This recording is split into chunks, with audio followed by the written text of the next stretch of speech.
سچی بات سکھاتے یہ ہیں، سچی بات سکھاتے یہ ہیں، سچی بات سکھاتے یہ ہیں۔ بسم اللہ الرحمن الرحیم۔ معزز ناظرین، السلام علیکم ورحمۃ اللہ وبرکاتہ۔ تکبیر ٹی وی کے ناٹنگھم اسٹوڈیو سے آپ کا میزبان سید اسد علی شاہ گیلانی آپ کی خدمت میں سلام محبت عرض کرتا ہوا ہزاروں دعاؤں کے ساتھ حاضر خدمت ہے۔ ناظرین، یقیناً آپ خیریت سے ہوں گے اور دعا گو بھی ہوں گے۔ آج کا دن آپ کے لیے ڈھیروں برکتیں اور خوشیاں لے کے آئے۔ آج کا یہ پروگرام سچی بات، گزشتہ پروگرام میں جو ہم نے ایک موضوع شروع کیا تھا اسی کو ہم آگے بڑھائیں گے اور آپ سے گفتگو رہے گی، آپ سے بات چیت رہے گی۔ ناظرین، ان ایام میں خاص طور پہ ہم تاجدار کائنات صلی اللہ تعالیٰ علیہ وآلہ وسلم کی اہل بیت پاک بالخصوص ان ایام میں ذکر کیا جاتا رہا۔ ویسے تو حقیقت یہ ہے کہ جب کسی کے ساتھ محبت ہوتی ہے تو محبوب کی ساتھ نسبت رکھنے والی ہر چیز سے محبت ہوتی ہے، اور پھر خاندان تو سب سے قریبی رشتہ ہے۔ قرابت والے اور پھر خاندان بھی ہمارے آقا و مولا کا، تاجدار کائنات صلی اللہ تعالیٰ علیہ وآلہ وسلم، جس طرح حضور نبی پاک صاحب لولاک صلی اللہ تعالیٰ علیہ وآلہ وسلم کائنات میں بے نظیر اور بے مثال ہے، اس طرح حضور تاجدار کائنات صلی اللہ تعالیٰ علیہ وآلہ وسلم کے ساتھ منسوب اور نسبت رکھنے والی ہر چیز بے نظیر اور بے مثال ہے۔ جس طرح سرکار کی کائنات میں کوئی مثال نہیں ملتی، گئے دونوں جہاں تو نظر سے گزر، تیری شان کا کوئی بشر نہ ملا۔ گئے دونوں جہاں تو نظر سے گزر، تیری شان کا کوئی بشر نہ ملا۔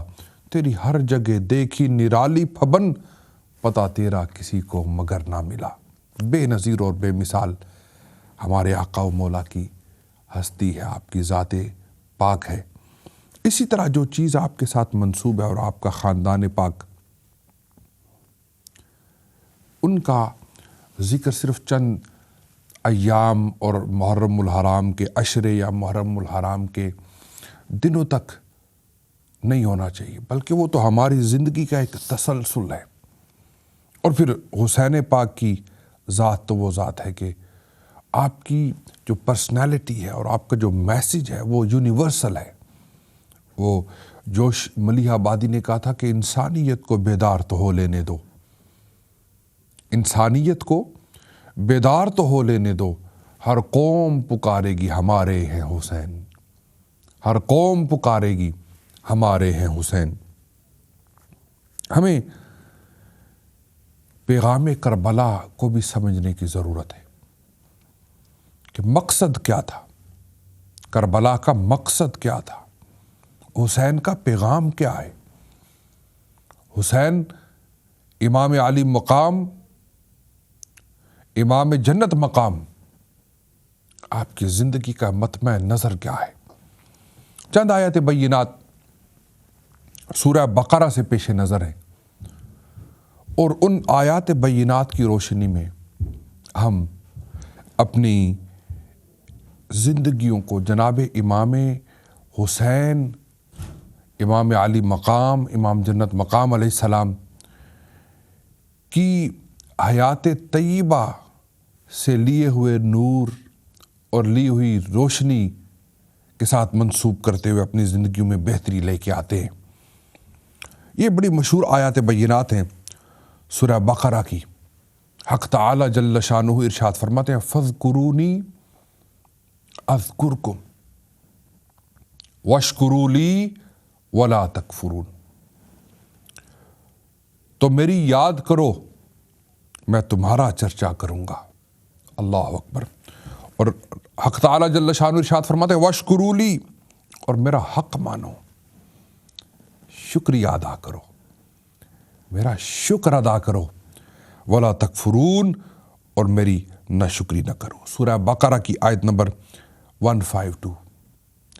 اور اس میں اللہ تعالیٰ نے انسانیت کو، پوری انسانیت کو متوجہ کیا ہے، لوگوں میری یاد کرو، میرا ذکر کرو، اس لیے کہ ذکر خدا سے دلوں کو سکون ملتا ہے۔ ہمارے دل کی جو بے سکونی ہے، ہمارے دلوں کا جو انتشار ہے، ہمارے دلوں کی جو پریشانیاں ہیں، اس کا سبب یہ ہے کہ شاید مادی طور پہ تو ہم ترقی کر گئے اور ہم نے اپنی زندگیوں کو سہل بنا لیا، آسان بنا لیا، لیکن روحانی طور پہ الا بذکر اللہ تطمئن القلوب،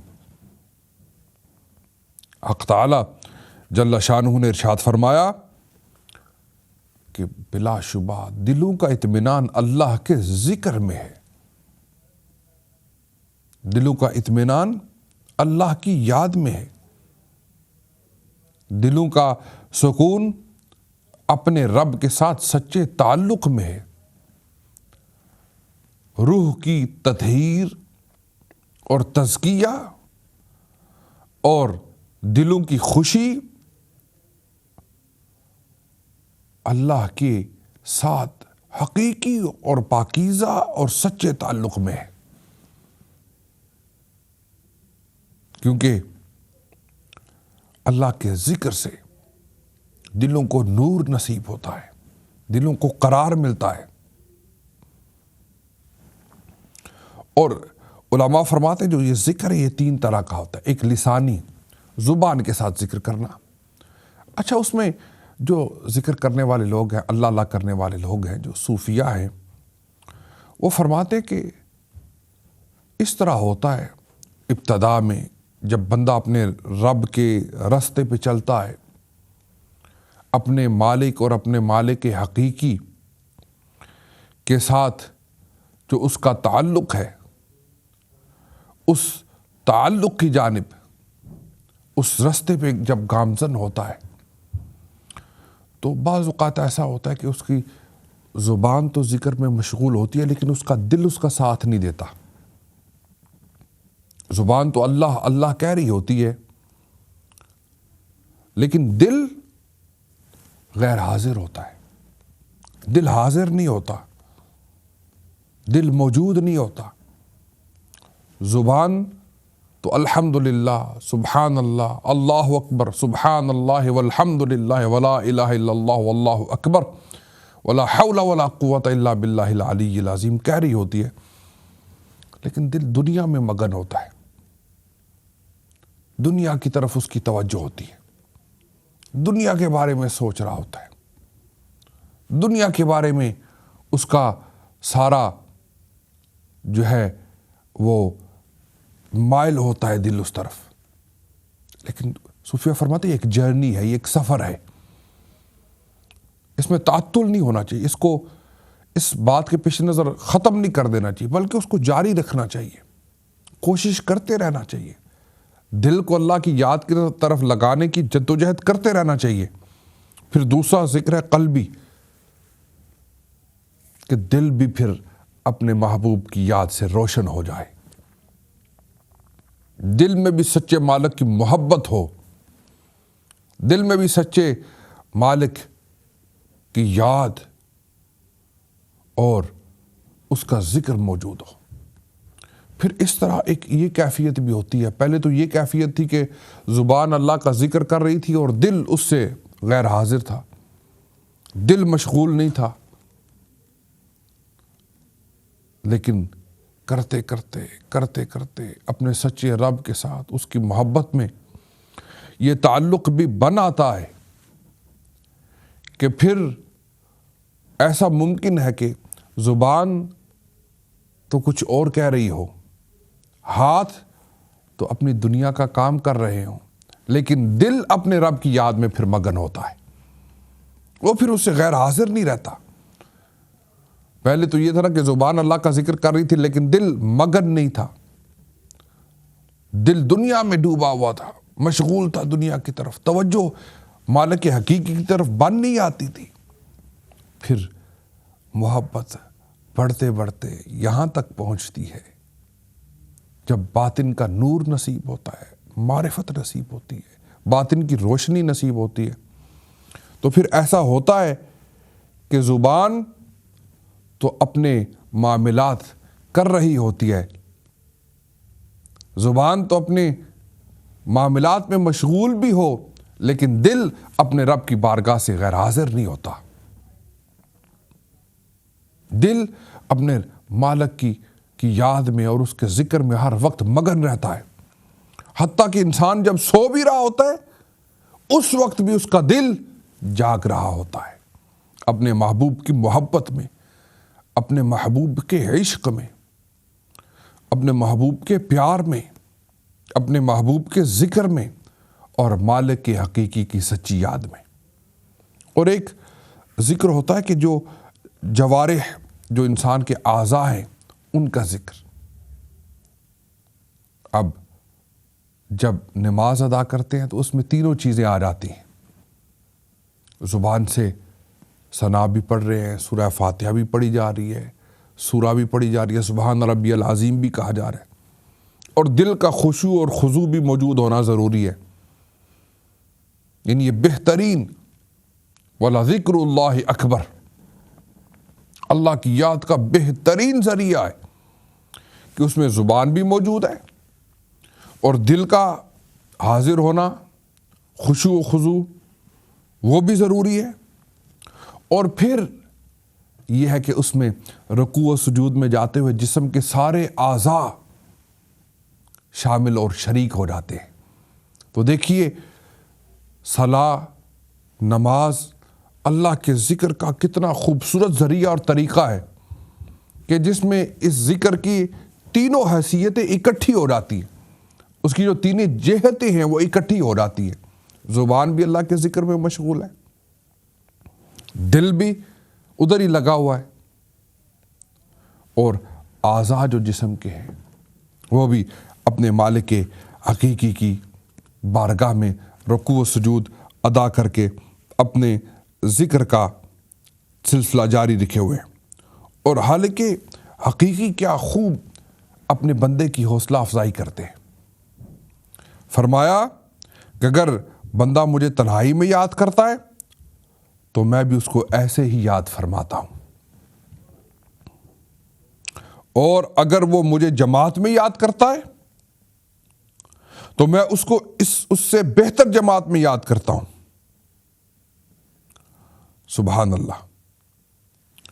تو اس لیے ناظرین، ہم امام حسین کی حیات طیبہ کو دیکھتے ہیں، ان کی مقدس زندگی کا جب ہم مطالعہ کرتے ہیں اور اس کا جب ہم ذکر کرتے ہیں تو ہم دیکھتے ہیں کہ آپ کی زندگی، آپ کی حیات طیبہ، ساری کی ساری زندگی اللہ کے ذکر میں اور اللہ کی یاد میں، حتیٰ کہ کربلا کا جو مشکل مرحلہ ہے اس موقع پہ بھی آپ یہ دیکھتے ہیں کہ امام حسین ایک لمحے کے لیے اپنے مالک کے حقیقی کی یاد سے غافل نہیں ہوتے۔ آگے اللہ تعالیٰ نے ارشاد فرمایا، یہ بڑی ضروری اور سمجھنے کی بات ہے۔ اگلی آیہ بینہ میں پہلے ذکر کے بارے میں ترغیب دی کہ بندو میرا ذکر کرو، میرا شکر ادا کرو، نہ شکر نہ بنو، کفران نعمت نہ کرو، نہ شکری نہ کرو۔ اور اگلی آیہ بینہ میں ارشاد فرمایا، یا ایھا الذین آمنوا استعینوا بالصبر والصلاۃ ان اللہ مع الصابرین، اے ایمان والو صبر اور نماز سے مدد چاہو، بے شک اللہ صابروں کے ساتھ ہے۔ دیکھیں، ذکر کرنے کے فوراً بعد اللہ تعالیٰ نے صبر کی تلقین فرمائی کہ صبر سے مدد چاہو اور نماز سے مدد چاہو، اور مدد حاصل کی جاتی ہے مشکل وقت میں، سختی کے وقت میں، تکلیف کے وقت میں. اور صبر بھی ایک شکر کا مقام ہوتا ہے، ایک صبر کا مقام ہوتا ہے. جب اللہ کی بارگاہ سے نعمتیں ہوں، عطا ہو، کرم نوازیاں ہوں، اس وقت شکر کرنے کا، اس کی بارگاہ اقدس میں ہدیہ شکر ادا کرنے کا وقت ہوتا ہے. لیکن ایک وہ وقت ہوتا ہے جب اس کی طرف سے اگر امتحان آ جاتا ہے، آزمائش آ جاتی ہے، تکلیف آ جاتی ہے، مشکل آ جاتی ہے، بیماری آ جاتی ہے، کسی طرح کی اگر بیماری آ جائے تو وہ پھر صبر کا بھی یہ اس کی طرف سے امتحان ہے. کبھی وہ نعمتیں عطا فرما کے آزماتا ہے کہ میرا بندہ شکر کرتا ہے کہ نہیں کرتا، اور کبھی وہ مصائب کو بھیج کے، بیماری کو بھیج کے، تنگ دستی کو بھیج کے، بھوک پیاس کو بھیج کے، مشکلات اور سختیوں کو بھیج کے، امتحان اور آزمائش میں رکھ کے اپنے بندے کو آزماتا ہے کہ میرا بندہ صبر بھی کرتا ہے کہ نہیں. یہ شہادت گاہ الفت میں قدم رکھنا ہے. لوگ آسان سمجھتے ہیں مسلمان ہونا. ذکر کی بات کی اور ساتھ ہی اگلی آیت میں اشارہ دے دیا کہ اگر ذکر کرو گے، اگر میرے ساتھ تعلق بناؤ گے اے بندے، اگر میری محبت کا دم بھرو گے، اگر میری راہ پہ چلو گے تو پھر صبر کرنا پڑے گا. اس لیے کہ مشکلیں بھی آئیں گی، تکالیف بھی آئیں گی، امتحان بھی ہوں گے، آزمائشیں بھی ہوں گی. احسب الناس، قرآن ایک اور جگہ فرماتا ہے احسب الناس ان یترکوا ان یقولوا آمنا وہم لا یفتنون.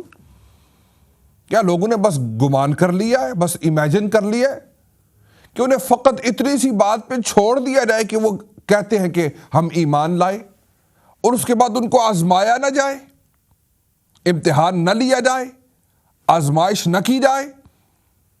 نہیں، یہ شہادت گاہ الفت میں قدم رکھنا ہے. لوگ آسان سمجھتے ہیں مسلمان ہونا. لا الہ الا اللہ محمد رسول اللہ کہنا آسان ہے، اس کو نبھانا مشکل ہے. کہنا آسان ہے لیکن اس کو جو ہے وہ نبھانا مشکل ہے. ناظرین، اسی پہ ہم اپنی گفتگو جاری رکھیں گے. ایک مختصر سا ہم یہاں پہ وقفہ لیں گے. وقفے کے بعد دوبارہ آپ کی خدمت میں حاضر ہو کر یہیں سے اپنی بات کو آپ کے ساتھ اس گفتگو کو جاری رکھیں گے. سچی بات سکھاتے یہ ہیں، سچی بات سکھاتے یہ ہیں، سچی بات سکھاتے